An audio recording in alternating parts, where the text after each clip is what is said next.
देश भर में एक अच्छी शुरुआत हो रही है कि अब लोग अन्याय सहन करने को इच्छुक नहीं हैं। चाहे वो जज हो या कोई भी हो, उसके खिलाफ शिकायत करने में पीछे नहीं हट रहे। जिस तरह दिल्ली हाई कोर्ट के जस्टिस यशवंत वर्मा का इलाहाबाद में ट्रांसफ़र होने पर वहाँ की वकील लॉबी ने खुलकर उनका विरोध किया कि इनको यहाँ पर हम नहीं आने देंगे, हमारा इलाहाबाद कोर्ट कोई कूड़ेदान नहीं है कि आप किसी को भी यहाँ भेज देंगे। उसी तरह लुधियाना के जज एडवोकेट पीड़ित ऑर्गेनाइजेशन के सुभाष कुंद्रा केटी जी ने डिस्ट्रिक्ट एंड सेशन जज हरप्रीत कौर रंधावा की प्रमोशन पदोन्नति जो Punjab and Haryana high court के अंदर हुई है उसका विरोध किया। उसमें कहा कि वो जिस तरह के जज की क्वालिटी हाई कोर्ट के जजों में होती है, उस तरह की सेंस क्वालिटी न्याय प्रदान करने की इच्छा शक्ति जज हरप्रीत कौर रंधावा के अंदर नहीं है। उन्होंने बताया कि पिछले काफ़ी टाइम से वो शिकायतें कर रहे हैं लेकिन उन पर कोई कार्रवाई नहीं होती। डिस्ट्रिक्ट एंड सेशन जज को 2019 से भू माफिया के खिलाफ उन्होंने कई शिकायतें लिखी हैं। अभी तक कई जज वहाँ पे बदल चुके हैं जो उनकी सीट पे आ चुके हैं। उन्हीं में से एक है जज हरप्रीत कौर रंधावा। उन्होंने भी कोई कार्रवाई नहीं करी। जजों के खिलाफ कोई शिकायत होती है, उस पर कोई कार्रवाई नहीं होती है। और तो और वहाँ से कोई एक्शन तो होने की बात है, पर कोई रिप्लाई भी नहीं आता कि आपने शिकायत करी क्यों और हमने क्या एक्शन लिया है। इंक्वायरी ही कोई शिकायत नहीं करते। और आज का टाइम ऐसा है कि एक नहीं, मैं तो रोज़ वकीलों से मिलता हूँ, अनगिनत वकील ऐसे हैं जो इन जजों के व्यवहार से परेशान हो चुके हैं। वो कहते हैं कि हम अपने क्लाइंट्स के लिए जी जान लगा देते हैं, पूरी फाइल रात को भर पढ़ के बैठते हैं, नोट्स बना के जाते हैं, लेकिन जज साहब उस पर कंसिडर करने को तैयार ही नहीं होते। कभी कोई सुप्रीम कोर्ट का ऑर्डर, कभी किस तरह, कभी उनके पास टाइम नहीं होता, डिले करते हैं और क्लाइंट समझता है कि उनका वकील एफर्ट्स नहीं कर रहा, मेहनत नहीं कर रहा, कुछ गलतियां कर रहा है। मेरी अपनी जानकारी के अनुसार अब वकील ऐसी स्थिति को सहन करने के मूड में नहीं है कि वो एफर्ट्स करें, सब कुछ करें, लेकिन कोई रिजल्ट ना मिले उनको। अगर मैं किसी जज की शिकायत करता हूं और कोई वकील अगर किसी जज की शिकायत करता है तो दोनों में बड़ा अंतर होता है। हम लोग अक्सर ही कहते हैं कि वकील साहब जज की शिकायत क्यों नहीं करते, पर क्या आप जानते हैं कि दोनों की स्थिति बड़ी अलग होती है। जज की लॉबी के साथ साथ खुद बार एसोसिएशन और उनके सर्कल के वकील ही अक्सर उस वकील का कैरियर ही ख़त्म करने की कोशिश कर देते हैं। अगर कोई वकील किसी जज की अकेले कंप्लेंट करता है तो जज की पूरी लॉबी उसे कहीं भी किसी भी क्लाइंट के लिए, अगर मान लो कि मैं और हम मुझे 10 लोग उनके क्लाइंट हैं या उनके 50 केस उनके पास है, तो किसी भी जज के अदालत के अंदर उनको किसी भी तरह का छोटा सा भी रिलीफ मिलने की उम्मीद खत्म हो जाती है। तो सबसे बड़ा ड्रॉबैक तो एक किसी वकील का अकेले होकर कंप्लेंट करना है। इलाहाबाद में पूरी की पूरी जज एसोसिएशन ने विरोध किया तो सक्सेस होने की उम्मीद उसकी है, लेकिन मुझको पूरी उम्मीद है कि आफ्टर सम टाइम वो भी कहीं ना कहीं कंप्रोमाइज़ मोड में आ जाएंगे कि बार और बेंच का रिश्ता इस तरह दिख जाता है। इसीलिए वकील अकेले कंप्लेंट करने से डरते हैं। संगठित हो नहीं पाते ये, कि सबके अपने इंटरेस्ट होते हैं, सबको अपने कैरियर, सबको अपने घर चलाना है, बहुत सी बातें होती हैं इसके अंदर।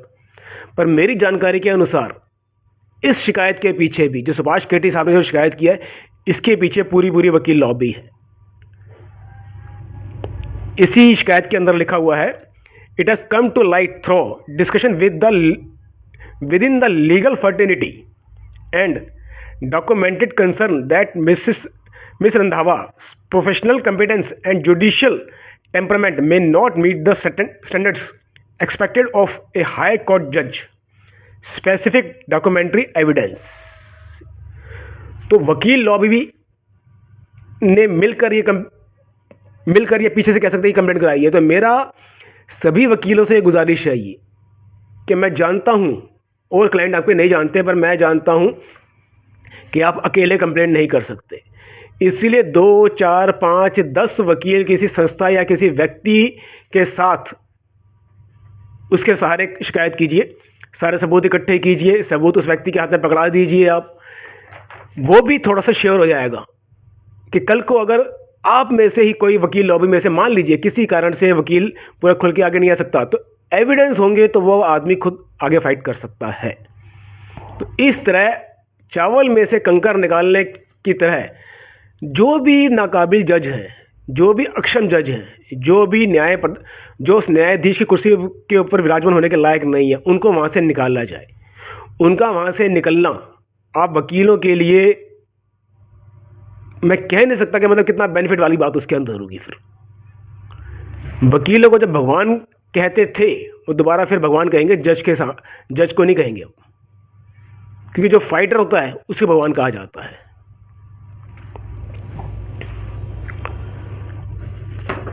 और इसके अंदर लिखा है, कहते हैं कि न्याय ना सिर्फ होना चाहिए बल्कि दिखना भी चाहिए। पर क्या आज अदालत और खासकर कॉलेजियम के फैसले निष्पक्ष हो रहे हैं? और जो हो रहे हैं क्या उनमें न्याय और निष्पक्षता दिख रही है? मैं ही नहीं, इस देश का हर नागरिक जानता है कि न्यायाधीशों के खिलाफ की गई कंप्लेंट को सिर्फ डस्टबिन में फेंक दिया जाता है। इनके पास बहुत बड़ी डस्टबिन है। अगर आपको याद हो कि मैंने पिछली किसी एक वीडियो के अंदर इसका जिक्र भी किया है कि इनके पास डस्टबिन बहुत सारी है। आप कंप्लेंट फेंकते रहिए, देते रहिए, ये उसमें फेंकते रहेंगे। The collegium decision must not only be fair but also seen as fair. Collegium तो दिखता ही नहीं है, वो कर क्या रहे बंद कमरे के अंदर बैठ के। भाई भतीजाबाजी इसी को कहते हैं। खून के रिश्ते को सिर्फ भाई भतीजाबाजी नहीं कहते, कहते ना वो मेरा भाई है, ओ भाई भाई चल, ये भाई वही है। ये सब इकट्ठे हो चुके हैं भाई, सारे ये वाले।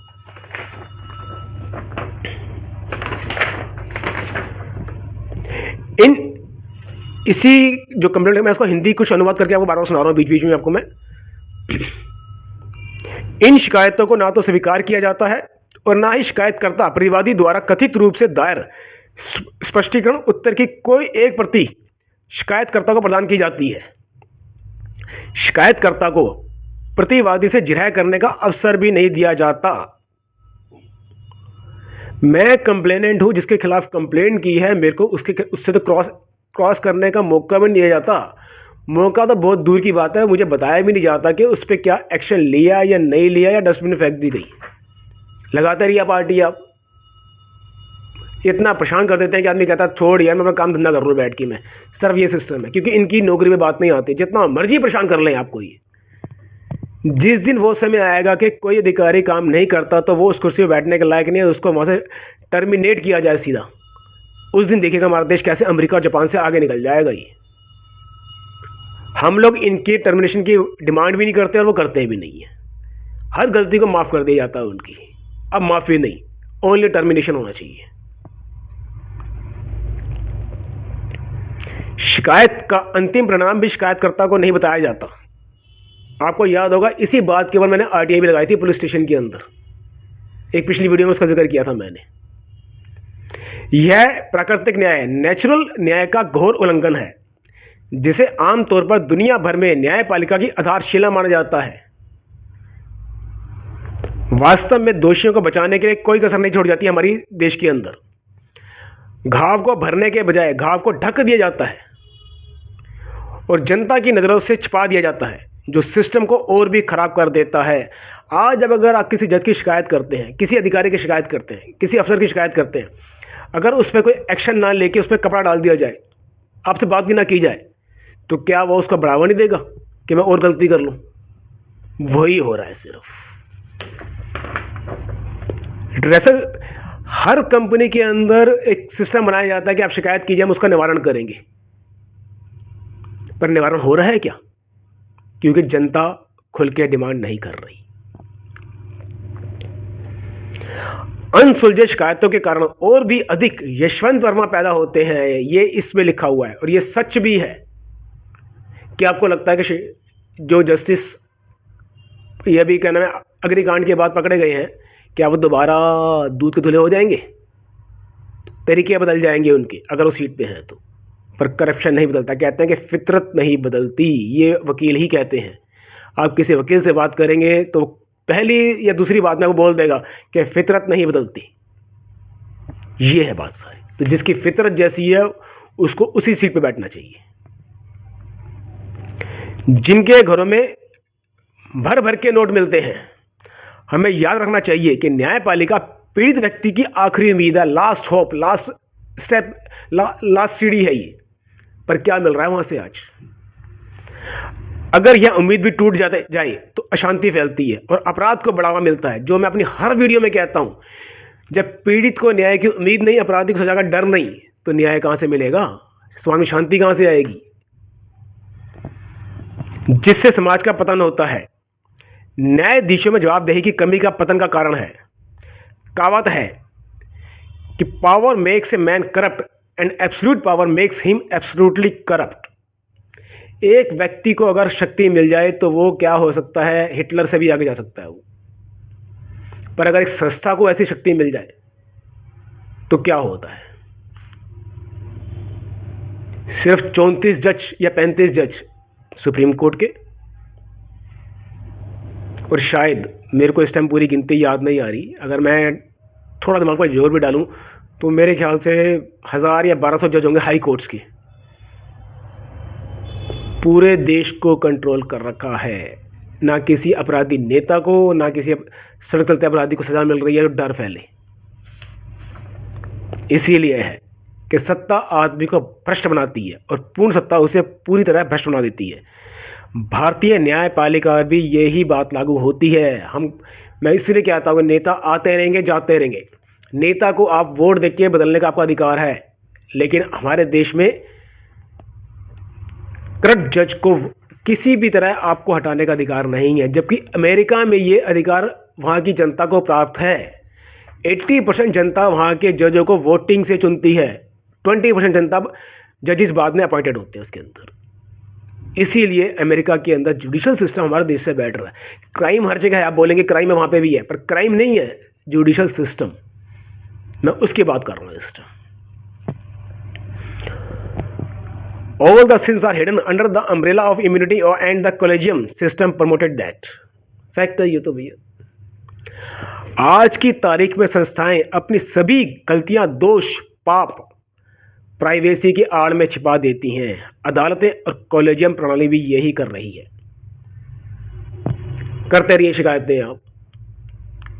इंटरनल इंक्वायरी के नाम पर जो कार्रवाई कर गई, आपको उससे कोई मतलब नहीं है। यह दिक्कत है। ओपन कोर्ट कहा जाता है, तो कहाँ है ओपन? अब इस कोर्ट को हमें पेड़ के नीचे लाके बिठाना ही पड़ेगा, और कोई रास्ता नहीं दिख रहा आपको कि जजिस को अब किसी पेड़ के नीचे अपनी अदालत लगानी पड़ेगी। भरी पब्लिक के सामने उनको सारे पहलू को ध्यान रख के अपना फैसला देना होगा उसी टाइम, तब जाके न्याय मिलना शुरू होगा।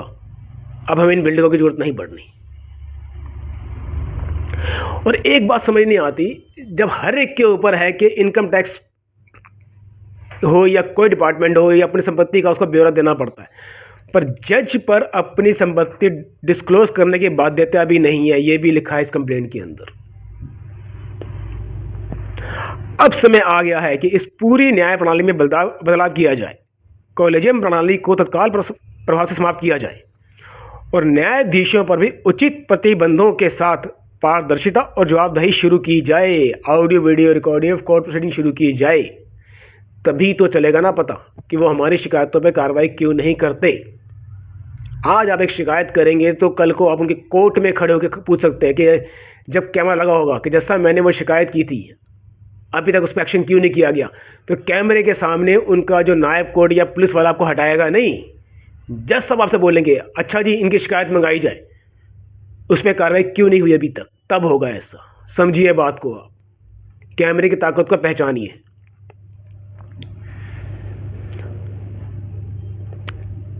उपरोक्त के मद्देनजर इसमें प्रेरणा लिखी हुई है।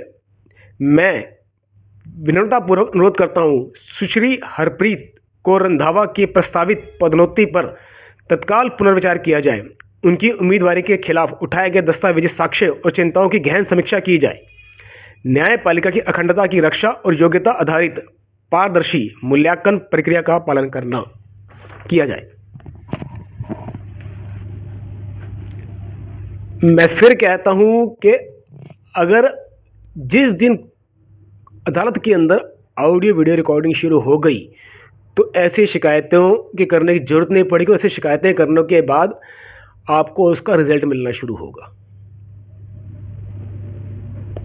अगर आप गुलाम बने रहना चाहते हैं, आप नहीं चाहते कि ट्रांसपेरेंसी आए, तो ऐसे ही रहिए। आप अपनी दुकान में बैठिए, अपने ऑफिस बैठिए, अपने घर बैठिए, कहीं बैठिए, बैठे रहिए। आप आज आपको नहीं पता कि आप लूट पेट रहे हैं। आप अभी कोई आपका कुलीग आपको थप्पड़ मार दे, आपको न्याय चाहिए तो आप कहाँ जाएंगे? इसी कोर्ट में आएंगे ना। कोर्ट में क्या मिलेगा? 10 साल तक आपको धक्के मिलेंगे, आपको जस्टिस मिल जाएगा। आप अपने ऑफिस, अपनी दुकान की वो सीसीटीवी रिकॉर्डिंग दिखा देंगे, तब भी नहीं बोलेंगे न्याय मिलेगा आपको। जबकि होना ये चाहिए था कि प्रत्यक्ष को प्रमाण की जरूरत नहीं होती। कितने ही वीडियो दिखते हैं, उन पे भी जस्टिस नहीं मिलता। क्यों नहीं मिलता? इस पे विचार कीजिए आप, क्योंकि उनके पास बहुत से तरीके हैं बचने के। लेकिन जब वो अदालत में सुनवाई कर रहे होंगे, तब बचने के तरीके उनके कम से कम होते होते शून्य हो जाएंगे। और आपसे भी, और खासकर वकीलों साहब से गुजारिश है कि चावल में से कंकर निकालना आपसे बेहतर कोई नहीं जानता। जब वकील सच को झूठ, झूठ को सच करना जानते हैं, तो कुछ वकील ही सही, मैं सब नहीं कहता, जो डेडिकेटेड, जो डेयरिंगबाज हैं, जो भगत सिंह की सोच पे चलने वाले हैं, उनको अपने जैसे 2, 4, 5, 10 वकील इकट्ठे करके, संस्थाओं को चुन के, उनको सारे सबूत दे के, उनके कंधे में बंदूक रख के कह सकते हैं इसको आप, या उनके साथ मिलकर जजों की शिकायत करना शुरू कीजिए। जब भी जज के ऊपर कार्रवाई के लिए बुलाया जाएगा, तो वो एज ए वकील आपको अपॉइंट करके वहां पे ले जा सकता है आपकी बात को रखने के लिए। तब आप भी आज़ादी की इस दूसरी लड़ाई के अपने आप हिस्सेदार बन जाएंगे। जिस तरह टेररिस्ट ग्रुप के स्लीपर सेल होते हैं, उसी तरह अब आप इस समाज के स्लीपर सेल बनकर न्याय व्यवस्था में सुधार का कार्य कीजिए। यही गुजारिश है, तभी हमारा देश न्याय के रास्ते पर चलना शुरू होगा। अंत में यही कहना चाहूँगा कि अगर आपको लगता है कि हमारी ये वीडियो, इसमें कहे गए शब्द, इसमें कहे गए विचार, इसमें करी गई ऑडियो वीडियो रिकॉर्डिंग की मांग आपके अनुरूप है, तो कृपया इसको अधिक से अधिक शेयर कीजिए, लाइक कीजिए, सब्सक्राइब कीजिए। लेकिन साथ ही साथ चाय पर चर्चा भी कीजिए, इस पे डिनर पर चर्चा भी कीजिए। तभी हमारे देश की न्याय व्यवस्था में कुछ सुधार होगा। हमारी वीडियो तभी इन जजिस के, इस जुडिशरी के नेताओं के फ़ोन के अंदर पहुंचेगी, तभी वो सोचेंगे कि अब बस, अब जनता डिमांड कर रही है ऑडियो वीडियो रिकॉर्डिंग की, इस डिमांड को अब पूरा करना ही होगा, करने का समय आ चुका है। धन्यवाद आपका।